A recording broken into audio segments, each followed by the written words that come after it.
जागोन जे बटखौ 500 थाखानि थाखाय फानो नंगौ बे थारैनो सैथो आरो बटखौ 500 माने 500 रांनि थाखायनो जोङो बटखौ मालायफोरनो होलाबायो आरो माने गुबुननो होयो जायखौ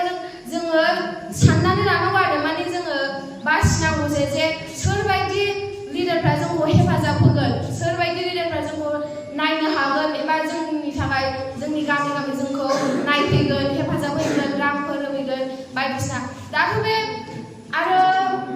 सरकारा जोंनो जे न' होदोंना बे न'फोरखौ मा खालामदों फट' खेबो आरो लाङो फट' खेबो आरो लाङो नाथाय सोरबा न'खरफ्रा खेबफैबाय रांखौनो होफैया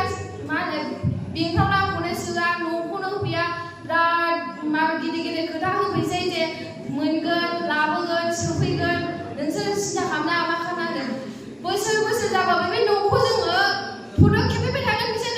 जों फैसाखौ मोना न'नि थाखाय जोङो रां जे हाबनांगौ फरायना साख्रि माबा मोनसे गाव एक्सपिरियेन्स मोननायखौ जुदि हानानै गिदिर गोजौ जायोबाबो बिनिफ्राय लाख थाखा लानानैसो बेखौ साख्रि होनाय मानो बेफोरबायदि जानो मोनखो बर'ना मा जानो मोनखो मानो गुबुन जाथिफोरना बिदि नङा बेफोरबायदिथ' जानो मोनामोन बर'फ्रा आरो दा गामियाव माखासे MA BA फरायनाय माखासे मानसिफ्रा ओरैनो बेखार दंसै जौ फाग्ला जालाजोब्बाय होमबा दा बे पार्टि लायै बिदि साख्रि होयैनि जाहोनाव बिसोर बिदि जाबायबा होमबा जों बर'फ्रा माबायदि गोग्लैसोनानै दं सानदों